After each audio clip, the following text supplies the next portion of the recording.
রাস্তার মামা থেকে শুরু করে রেস্টুরেন্ট পর্যন্ত আমি কখনো ফুচকা মিস দিতাম না, কারণ এটা হচ্ছে আমার ওয়ান অফ দ্য ফেভারিট খাবার।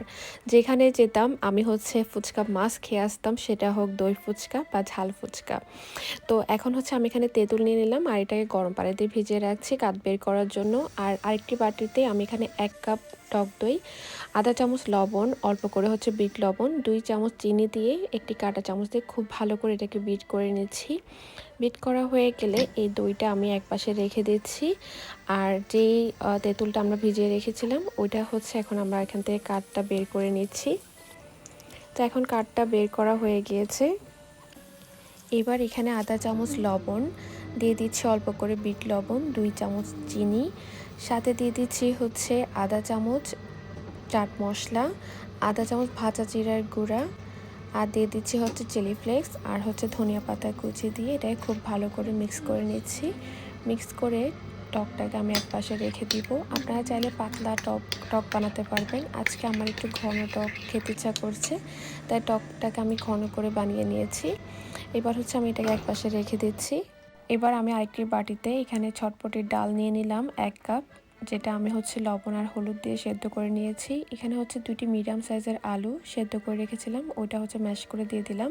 এবার এখানে পরিমাণ মতো লবণ, 1 চামচ চাট মশলা, আধা চামচ ভাজা জিরার গুঁড়া, বিট লবণ আর হচ্ছে এখানে ম্যাগি মশলা দিয়ে দিচ্ছি। এটা অপশনাল, আমার খুব ভালো লাগে ম্যাগি মশলাটা দিলাম।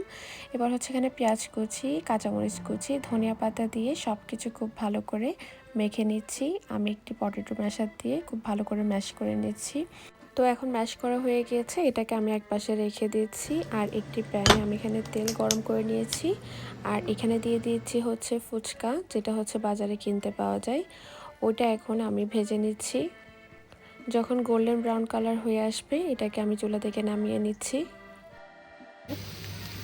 তো এখন হচ্ছে আমার দই ফুচকা আর ঝাল ফুচকা বানানোর জন্য আমি মোটামুটি সব কিছু নিয়ে নিয়েছি। আর এখন হচ্ছে আমি একটি ফুচকা নিয়ে নিব, উপরটা হচ্ছে ভেঙে নিচ্ছি আর ভেতরে হচ্ছে পুর দিয়ে দিব। আপনারা হয়তো বা দেখেই বুঝতে পারছেন আমি কিভাবে বানাচ্ছি। তো এখন সেমভাবে আমি সব ফুচকাতে আমি ফার্স্টে হচ্ছে পুরটা ভরে নিব। তো এখন মোটামুটি সব ফুচকাতে হচ্ছে আমার পুর দেওয়া হয়ে গিয়েছে। আমি 2টা প্লেটে নিয়ে নিলাম, যেহেতু আমি দই ফুচকা আর হচ্ছে ঝাল ফুচকা বানাবো।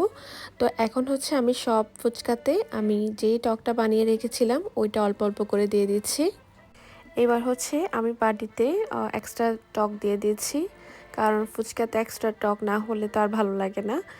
এবার হচ্ছে দই ফুচকাটা বানাবো, ওই জন্য যে দইয়ের মিশ্রণটা আমরা বানিয়েছি ওইটা ফুচকার উপর দিয়ে দিচ্ছি।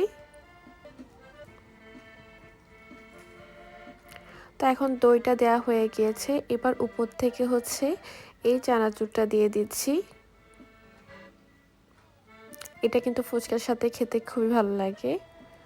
তো এখন হচ্ছে আমার দই ফুচকাটা বানানো হয়ে গিয়েছে। এখন হচ্ছে ঝাল ফুচকাটা বানাবো, এই জন্য হচ্ছে আমি উপর থেকে কিছু কাঁচামরিচ দিয়ে দিচ্ছি। ঝাল ফুচকাতে আবার ঝাল না হলে কিন্তু খেতে ভালো লাগে না।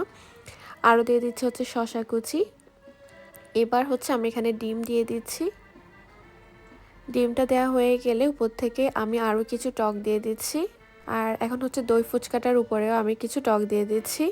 তৈরি হয়ে গেল আমার মজাদার ফুচকা। এই ফুচকাটা দেখে আপনারা বুঝতে পারছেন এটা কিন্তু দোকানের ফুচকা থেকে আরও বেশি লোভনীয় হয়েছে আর খেতেও কিন্তু অনেক মজা।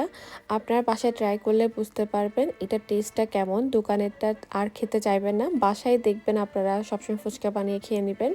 আপনাদের কোন ফুচকাটা পছন্দ আমাকে কমেন্টে জানাতে ভুলবেন না, দই ফুচকা নাকি ঝাল ফুচকা। আমার তো দুইটাই খুব পছন্দ, বেশি পছন্দ হচ্ছে ঝাল ফুচকাটা। আর বাসায় ট্রাই করলে আমাকে কমেন্টে জানাবেন। সবাই অনেক বেশি ভালো থাকবেন, সুস্থ থাকবেন, আমাদের জন্য দোয়া করবেন। আল্লাহ হাফেজ।